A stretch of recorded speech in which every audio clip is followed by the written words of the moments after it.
सांप के सर से निकाला जाता है, जिसे सांप का मनका भी कहते हैं। ये पत्थर बिल्कुल नागमणि जैसा ही होता है, लेकिन बहुत से लोग जिन्हें ज्यादा मालूमात नहीं है, नागमणि और सांप के मनके को एक ही चीज समझते हैं, लेकिन हकीकत में ये दोनों बिल्कुल मुख्तलिफ और अलग अलग पत्थर होते हैं। नागमणि वो खास पत्थर है जो काले नाग को 100 साल से भी ज्यादा की इबादत के सिले में मिलता है, और इतनी तवील उम्र आम सांप की नहीं होती,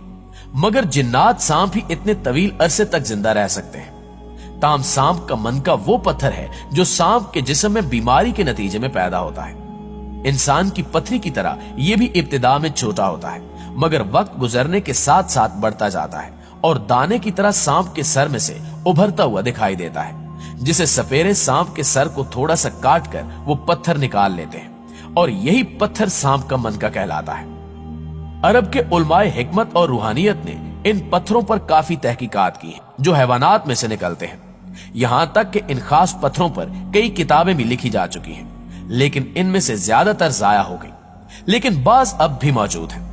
मसलन किताब अल अजाइबुल मखलूकात और किताब हयातुल हैवान में जानवरों से निकलने वाले इन खास पत्थरों के बारे में खासी तफसीलात मौजूद है, और इन्हीं में से एक किताब में लिखा है कि सांप के सर के ऊपर कुदरत ने एक ऐसी थैली बना रखी है जिसमें सांप का जहर जमा होता रहता है,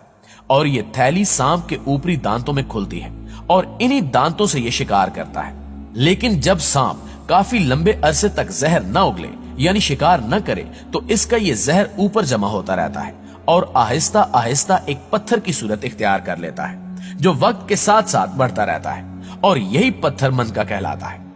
नाज़रीन गिरामी, अब हम जिक्र करते हैं दुनिया के सबसे पुरस्कार हीरे का, जिसे हम कोहे नूर कहते हैं, और जो इस वक्त ताज बरतानिया की जीनत है और मलके बरतानिया के ताज का हिस्सा है। 13वीं सदी में कोहे नूर जनूबी भारत के इलाके गोलकंडा से मिला था, और मुख्तलिफ अदवार में कई राजे महाराजे नस्ल दर नस्ल इस हीरे के वारिस बने, जबकि इस्लामी तारीख के मुताबिक इब्राहिम लोदी की वालदा को इस हीरे का इल्म हुआ था, और बेगम ने मुगल शहजादे हुमायूं को नजराने में दिया, और इस तरह ये हीरा दिल्ली के मुगल बादशाहों के पास रहा। और अभी हाल ही में हुकूमत पाकिस्तान ने ब्रुनाई की हुकूमत को कहा है कि वो हीरा पाकिस्तान को वापस करे।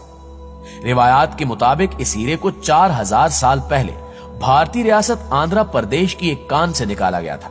जिसके बाद ये हीरा जनूबी हिंदुस्तान के काकीतिया खानदान के हुक्मरानों की मिल्कियत भी रहा,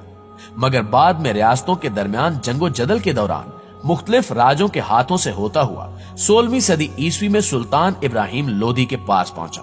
और फिर 1526 में पानीपत की लड़ाई में फतह के बाद पहले मुगल शहनशाह ज़हीरुद्दीन बाबर तक पहुंचा, और इसी तरह मुगलिया दौर के जवाल के दिनों में ईरानी बादशाह नादिर शाह तख्ते ताऊस के साथ ये हीरा भी साथ ले गया।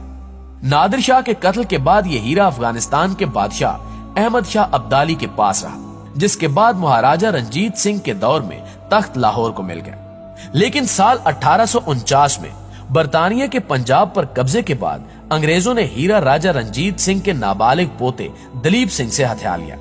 जिसके बाद पहले ये लाहौर में ब्रिटिश इंडिया कंपनी के खजाने में जमा करा दिया गया और बाद में बरतानिया भिजवा दिया गया, और फिर ये हीरा 1953 में बरतानिया की मलका एलिजाबेथ दोम की ताजपोशी के मौके पर उनके ताज में जड़ दिया गया।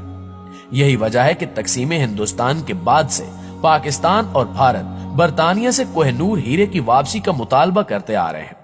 अंग्रेजों के पास जाने से पहले हीरे का असल वजन 37 ग्राम था, ताहम बरतानिया की तरफ से इस हीरे को बेहतर शक्ल में लाने और चमक धमक में इजाफे के लिए इसका साइज कुछ मुख्तसर कर दिया गया है, और अब मौजूदा सूरत में 105 कैरात का हीरा 21 ग्राम का रह गया है, जबकि दीगर हीरों की तरह कोहिनूर के साथ भी कई रिवायात और कहानियां वाबस्ता हैं, और कहा जाता है कि यह हीरा मर्दों के लिए नहुसत और मौत का बायस बना है, जबकि औरतों के लिए खुशबख्ती का सबब रहा है। अब हुकूमत पाकिस्तान एक बार फिर इस हीरे की वापसी का मुतालबा कर रही है, और कहा यह जा रहा है कि कौमी विरासत की अहम निशानी के तौर पर इस हीरे की वापसी जरूरी है। जी तो प्यारे दोस्तों, ये थी हमारी आज की वीडियो कैसी लगी कमेंट करके हमें जरूर बताइएगा, और इंशाल्लाह आपसे मुलाकात होती है अगली इसी तरह की इंटरेस्टिंग, अमेजिंग और इंफॉर्मेटिव वीडियो में। तब तक अपना ख्याल रखिए। अल्लाह निगहबान।